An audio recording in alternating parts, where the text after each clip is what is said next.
Assalamualaikum warahmatullahi wabarakatuh. Hai Sobat Literasi, ketemu lagi dengan saya Faradila Bahmid di podcast Literasi Sulawesi Utara. Hari ini kita kedatangan tamu spesial, tapi sebelumnya jangan lupa untuk like, subscribe, dan komen di podcast Literasi Sulawesi Utara. Oke, hari ini tuh teman bicara kita tuh spesial banget Sobat Literasi, karena beliau ini nyaris 3 kali sudah sampai hari ini hadir di podcast Literasi Sulut, penulis bestseller, romansa Stovia, dan beberapa juga karyanya beliau. Dan dia hari ini benar-benar yang kayak menyempatkan waktu hampir kurang lebih 2 minggu ada di Manado dengan berbagai kegiatan yang memang hadir di Manado. Hai Kasania Rashid. Halo Dila, senang sekali aku bisa kembali di sini. Welcome to Manado, tempatnya Yansan Maramis. Iya. Ya kan Mami Yansan? Iya, jadi Mami Yansan Sania Maramis. Oh iya baik. Dia mendeklarkan bahwa dia adalah Sania Rashid Maramis. Baik, oke. Siapa yang om-om Maramis tolong jangan marah-marah. Bapak-bapak keluarga Maramis mohon diangkat jadi anak.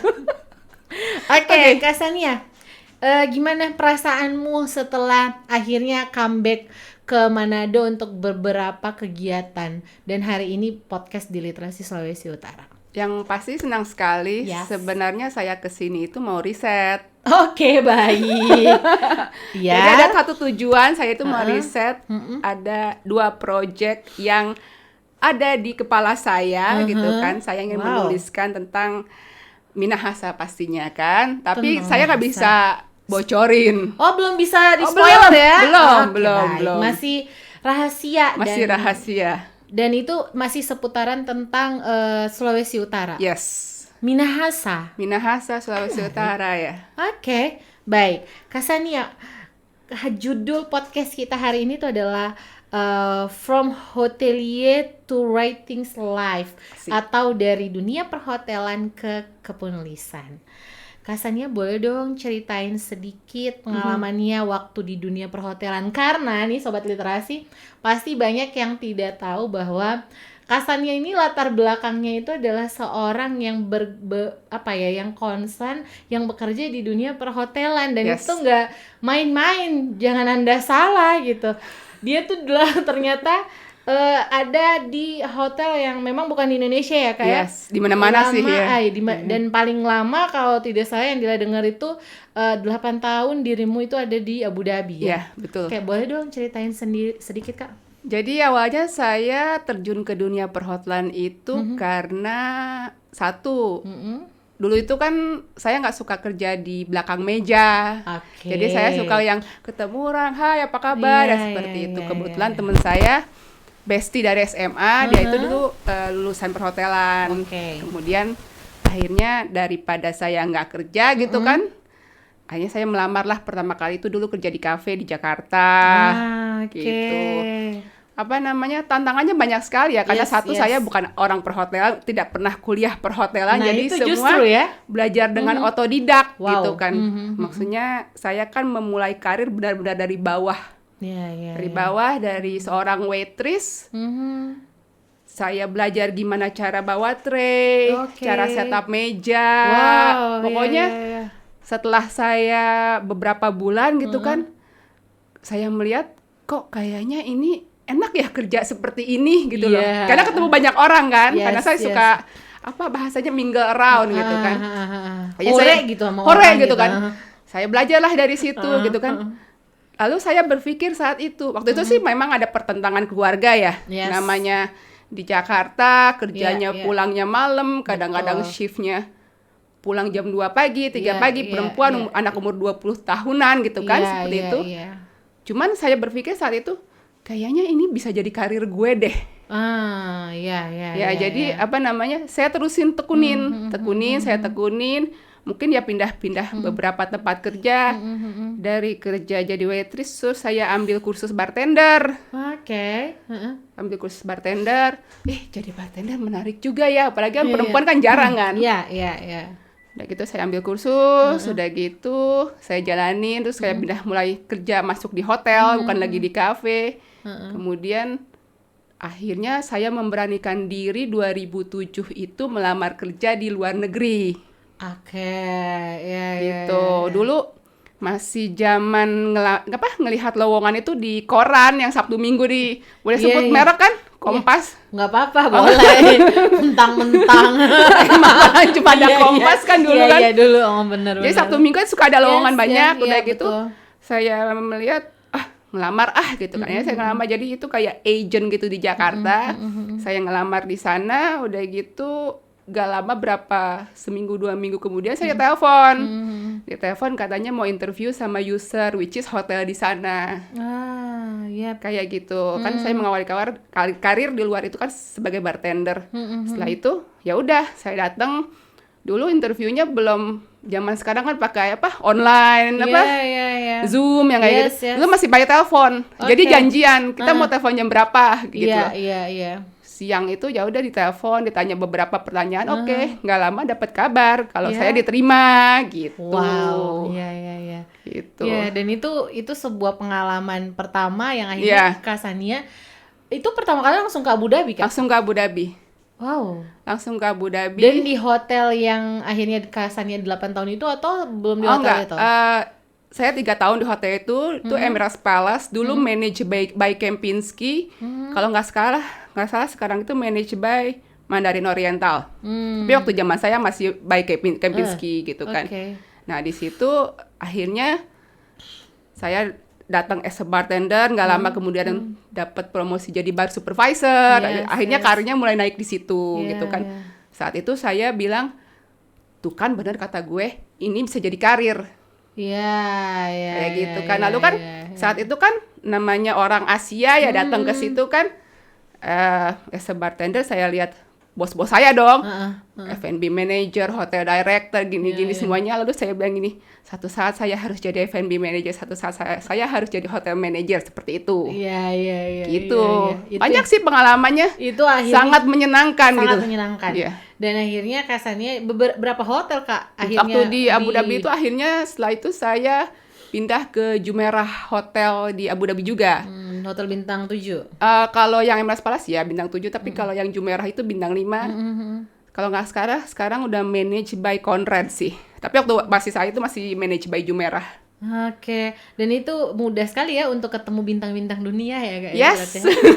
Kalau sekarang udah boleh publish ya. Dulu kan maksudnya kalau anak hotel itu kita ketemu selebriti atau politikus kan kita nggak boleh foto, nggak boleh posting di medsos kan, ada kode etik. Iya.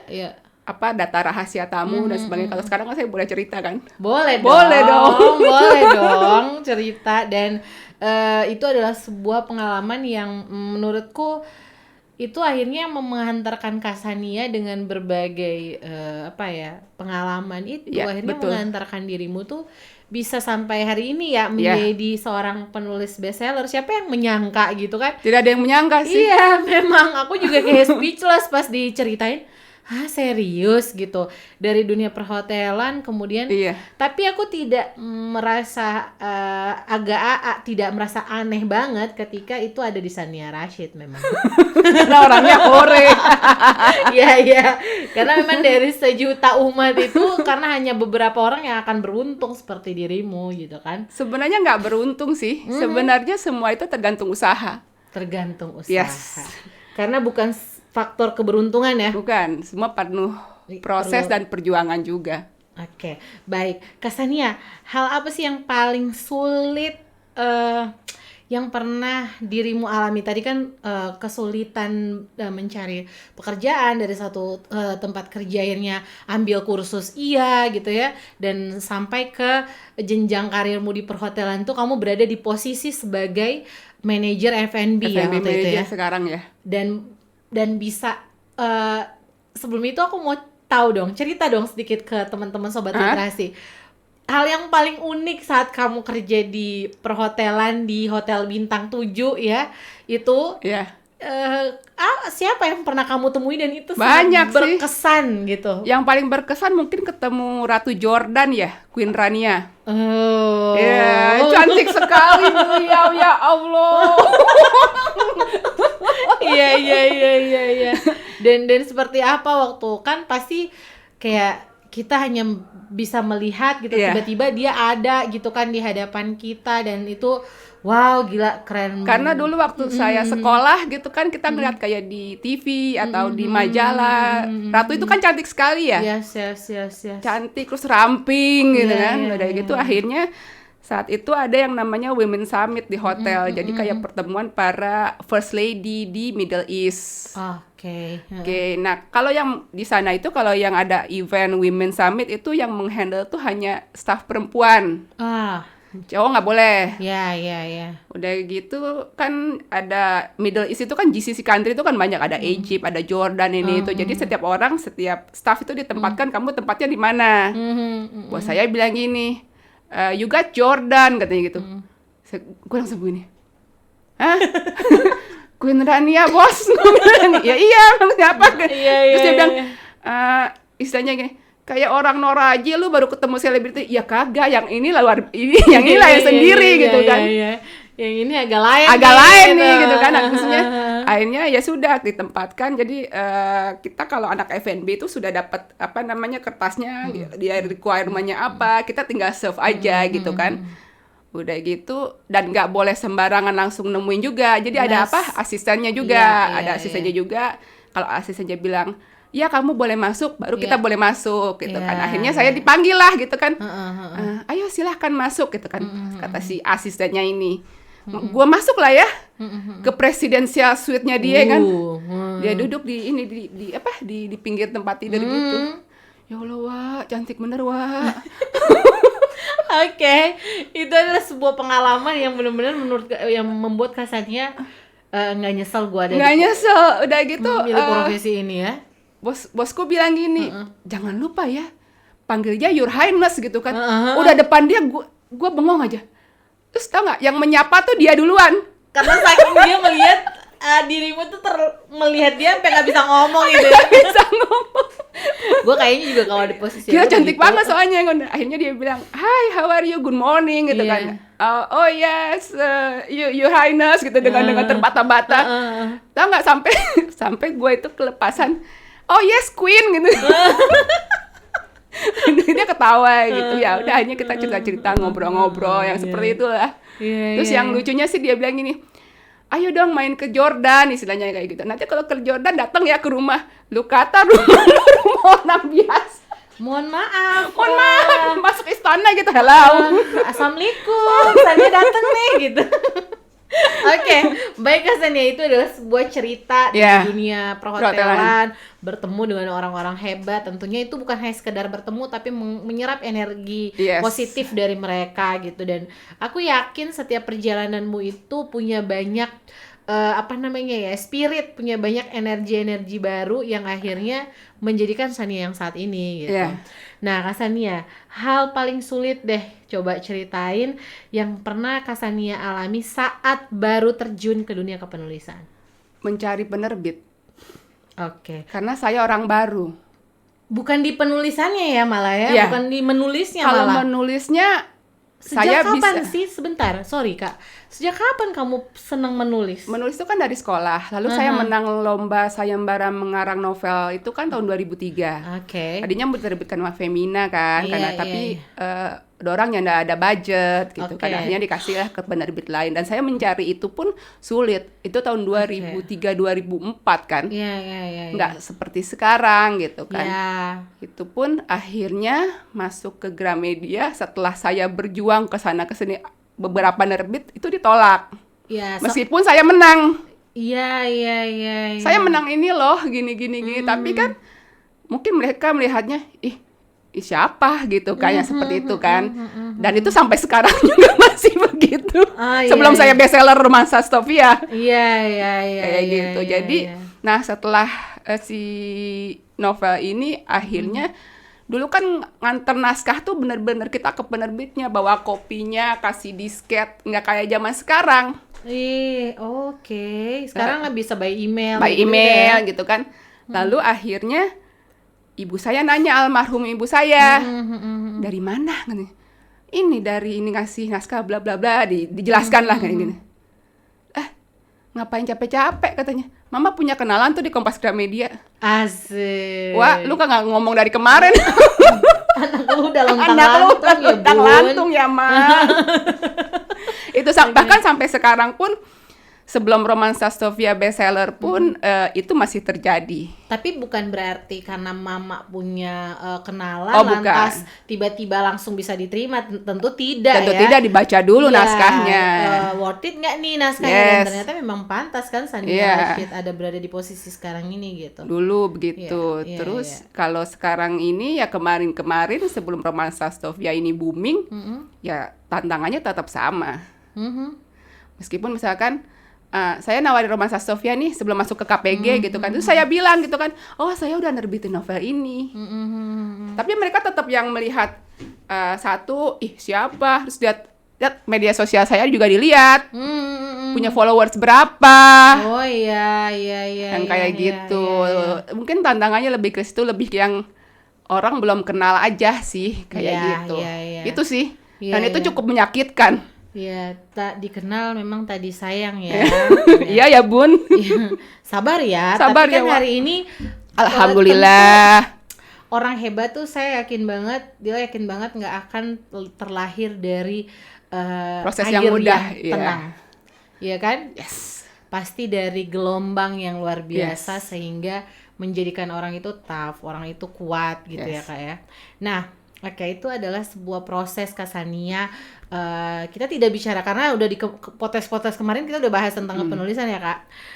Itu adalah sebuah kesulitan Kak Sania pas terjun ke dunia kepenulisan itu adalah mencari penerbit. Dan alhamdulillahnya hari ini beberapa atau kalau misalnya ditawarin naskahnya Sania Rashid tuh udah tidak lagi diragukan gitu kan. Alhamdulillah ya. Langsung yang kayak kalau kata Kak Sania, ya gue hari ini boleh berbangga lah. Iya. Gitu ya. Boleh bisa berbangga karena dari hal yang saya lewati, yang Kak Sania lewati, ibaratnya itu tidak mudah gitu ya. Ya hari ini harus dirayakan, memang pantas dirayakan Kak. Saya merayakannya karena ternyata pengalaman yang pahit itu membentuk diri dan hati gitu kan. Kalau dulu baper-baperan, cengeng, nangis gitu kan, naskah ditolak. Sekarang ya sudah, let's move on. Sedap. Semangat Kak Semangat. Baik Kak Sania. Buku apa aja sih yang sudah Kak Sania tulis dan buku mana saja yang menjadi bestseller? Yang pertama dulu saya nulis itu judulnya Hitam Putih Emiliano, dipublish oleh Grasindo tahun 2006. Kemudian Gedepang Rango dan Salju Everest tahun 2022. Dan yang bestseller yang terakhir yaitu Romansa Sofia, ini terbit 2024. Iya. Dan ini sudah cetakan keberapa? Ini cetakan keempat dalam 1 tahun. Semua kita rayakan. Best nggak tuh, keren. Dan ini adalah buku yang lagi viral banget ya. Ini viralnya bertahan terus loh dia viralnya. Dan memang menyala terus. Menyala terus. Dan juga buku ini tuh bisa didapatkan di toko buku Gramedia ya. Online dan offline. Oke, Kak Sania. Yes. Bagaimana Kak Sania melihat kan otomatis kan orang memilih sebuah profesi tentu tidak lantas tidak mencari kenyamanan. Betul. Atau nyaman tuh dalam artian ya secara finansial ya, dari secara finansial oke nggak nih, worth it nggak nih. Nah kalau Kak Sania lihat gitu ya, dari dunia kepenulisan dibanding dengan perhotelan, mana sih yang menurut Kak Sania itu worth it buat aku gitu? Sebenarnya kalau kenyamanan finansial duit bulanan ya perhotelan sih. Oke. Ya. Tapi kalau untuk merasa kepuasan bahwa ini dunia batin, aku gitu, ya dinulis. Berarti itu yang membuat Kak Sania akhirnya merasa bahwa ini adalah dunia aku. Yang tidak mungkin aku tinggalkan kan? Nggak mungkin. Oke. Baik Kak Sania, aku penasaran nih. Sebagai seorang penulis, sebagai seorang yang pernah kerja di perhotelan, ada nggak satu buku yang mampu mengubah dirimu hingga saat ini? Kalau buku tentang satu aja. Kalau buku tentang perhotelan sih nggak ada. Oke. Tapi ada satu buku, itu bukunya Dewi Lestari. Oke, Kak Adi. Supernova yang Akar. Jadi itu ceritanya tentang tokohnya namanya Bodhi. Dia itu seorang Buddha yang hidup di wihara. Akhirnya itu dia berkelana ke Bangkok apa kemana gitu kalau nggak salah. Di situ merubah diri saya merasa si Bodhi aja bisa loh keliling dunia. Itu 2002, 2003 gitu kan. Makanya saya pergi ke luar negeri itu 2007 itu karena itu. Maksudnya dengan segala keterbatasan finansial gitu kan, setiap orang sebenarnya bisa saja punya kesempatan untuk pergi ke luar negeri kerja gitu kan, kayak gitu sih. Itu yang mengubah sih. Satu buku itu. Bukunya Terima kasih Teteh Dewi. Iya, pasti nonton nanti Teteh Dewi. Nonton. Sampai jumpa. Sampai jumpa di Jakarta ya. Nah, Kak Sania, ini sebelum kita tutup podcast kita hari ini. Ini selalu yang aku tanyain juga sih ke beberapa penulis ya yang kemarin juga aku tanyain ke Kak Cecilia Oday gitu. Nah, aku pengen tahu dari pandangan dirimu gitu. Bagaimana Kak Sania melihat dunia kepenulisan dan sastra saat ini gitu di Indonesia? Kalau kemarin itu kan sempat viral yang namanya sastrawan tidak bisa hidup dari tulisannya. Iya. Ya kan, sempat rame gitu kan. Kalau saya dari POV saya ya, di zaman sekarang ini kalau kita mau berusaha, itu bisa aja. Gitu kan. Saya menyebut nama kayak misalkan Leila Hudori. Lalu beberapa Ayu Utami dulu kan samannya itu berapa puluh kali cetak ulang. Benar, seperti itu kan. Jadi apalagi zaman sekarang ini media sosial ini kan gencar ya. Ya kalau misalnya kamu mau dikenal dan karya kamu dibeli dan dibaca orang, ya harus memang gencar yang namanya promosi. Jadi kalau zaman sekarang sih medianya sudah ada yang menjembatani itu gitu kan. Jadi asal pantang menyerah.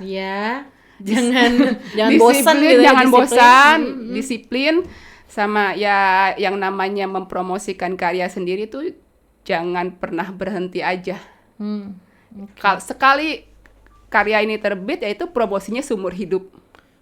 Sekali karya itu terbit maka promosinya itu seumur hidup. Kayak misalkan Laut Bercerita, dia kan nggak berhenti promosinya. Nggak berhenti, ya. Lalu benar. siapa namanya Henry Manampiring yang Filosofi Teras. Nah, dia nggak berhenti. Gitu. Jadi ya saya belajar juga dari dua penulis itu. Ternyata memang kalau mau dikenal memang kita harus komitmen dan konsisten. Kayak gitu. Makanya kalau misalnya lihat di media sosial saya gitu kan, pasti saya nggak berhenti, tiap hari pasti posting entah romansa Stovia, entah kegiatan yang berkaitan dengan itu. Nanti mungkin di buku selanjutnya ya akan seperti itu juga. Iya. Jadi jangan pantang menyerah. Jangan sampai tidak disiplin untuk soal promosi. Untuk promosi S3 marketing lulusan Stovia.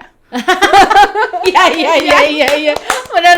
Ya lagi gitu. Karena memang selalu tiap hari itu karena mungkin aku selalu lihat postingannya Kak Sania ya, dan beberapa teman yang memang sering posting tentang romansa Stovia.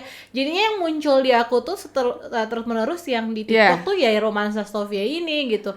Dan itu luar biasa ya. Karena kita kan nggak bisa mengharap misalnya ini terbit gitu kan. Pas terbit kan memang viral kan. Viral lalu 2 minggu kemudian cetak ulang, cetakan kedua.